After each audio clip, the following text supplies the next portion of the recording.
I did anything right in my life, it was giving you my heart in high school. You're my best friend, and one day you're gonna be the mother of my kids. Rachel, I love you and promise to always be there for you.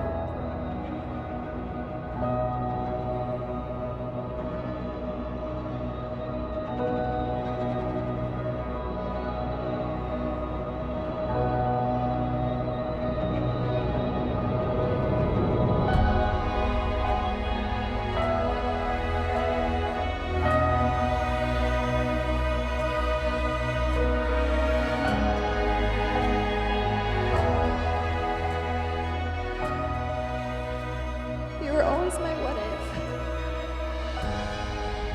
My heart always wanted to love you, but it wasn't fully ready for the love you. Finally taking that leap 4 years ago was scary, but one of the best decisions I have ever made. Life with you is everything I have ever prayed for. I used to think I needed love to complete me, but you showed me that I was all.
I'm Victoria Lees. Hi, I'm Paige Graves. We're Rachel's two best friends. First off, we'd really like to thank everyone for being here tonight to celebrate the marriage of Rachel and Brennan. Over the years, we've seen Rachel prioritize everyone else's happiness, and we're really excited that today is all about hers. The three of us have so many amazing memories together, but nothing cements a friendship quite like three teenage girls sharing a twin-size bed in hotels all across Europe. Speaking of our Europe trip, one of the most unforgettable memories from the trip was when Rachel was blow drying her hair and blew the main breaker to the entire hotel, cutting the power not just to our room, but everyone's. One great thing about Rachel is that she can take a difficult situation like that one and make you feel like you're having the time of your life. She has a resilient personality that has helped her become the successful woman she is today. Brennan complements Rachel's personality with his easygoing and happy-go-lucky outlook on life. We've seen Rachel and Brennan grow up together. Throughout high school, they were always just friends. They participated in the same sports and did ASB together, and as they entered adulthood, they reconnected and discovered that their friendship had blossomed into something more. We are so honored to have witnessed their friendship from the very beginning and to see where it has led them today. Rachel and Brennan, we are so happy for both of you and wish you a lifetime of happiness.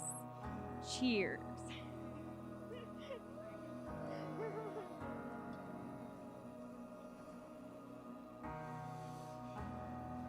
Thanks, everyone. You're going to have to wait. I'm going to be crying in like 2 minutes. I'm pretty much in Nettleton now. Jesus, so it's long. Thank you for coming to celebrate Rachel and Brennan. I'm Scott Heckathorn. Before I get started, it should be known that Brennan and I did not like each other when we first met. Similarly to Rachel, Brennan eventually won me over with his excellent looks. That being said, I'm so glad you guys could all be here tonight to join me on a brief history of bad decisions of Brennan and Scott leading us to this moment. First of all, we'll start with just the fact that we chose to suffer through swim practices together. I don't know why anyone would do that to their body. It's a terrible mistake. If you ever called to swim, please don't do it. In college, when we met, we drank a lot, like a lot. Another bad decision. Walking to the donut shop at 2 a.m., which we were drunk and stumbling, and it sounded like a really good idea until we decided it wasn't physically possible to walk back. Brennan choosing to lose sleep to nurse dinosaur eggs in a video game. I would say on the upside, it's a demonstration of his commitment, which will hopefully transpire to Rachel. One time, Brennan chose to try and drink an entire jug of wine, and not like a bottle, like Colorasi. like a jug, like a jug. Of course, there was a time Brennan convinced me I was good enough at skiing to ride through the terrain park, which promptly resulted in me dislocating my shoulder. Getting lost, convincing ourselves that it was a cross-country ski trail. We ended up on a completely different mountain. It wasn't where we went to ski. It was just another mountain. We walked through the woods to another mountain. Hours. And when you're wearing ski boots and snowboarding boots and you end up on the opposite mountain, you really start questioning your choices. There was a time I let Brennan sit in the middle of my back seat, which was fine until I got distracted by whatever he was doing and promptly crashed my car. Which is totally true. That really happened. I'm not joking. It was a very sad day for me. Of course, the final bad decision was Brennan and I deciding that Mio was a proper mixer for my fiance Camilla's drink, which really ended poorly, not for us, but more for Camilla. So sorry about that, Camilla. That's Best too bad. For all these bad decisions, I know of two very good ones. One was letting my fiance Camilla convince me to invite Brennan home during a holiday break. fucking hate you. And the other, of course, was Brennan's, and deciding to ask Rachel to marry him. When Brennan called to say he wanted to ask Rachel to marry him, I could feel that the love behind it was different. It was nervous but excited and somewhat scared, but at the same time confident and determined.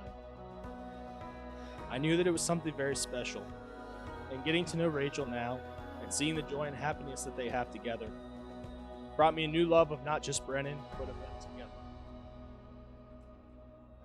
They came to DC, and we planned out the best locations for him to ask. Luckily, it was a beautiful day, unless you asked Rachel, because she was freezing in the frigid 75 to 80 degree weather. Brandon was extremely nervous, which is pretty rare for him. If you know him, he's a pretty confident guy. So it was really cool to see, and it was very unique for us, and a special moment. After each monument and memorial we visited, Brandon would whisper to Camilla and I should have done it at that one.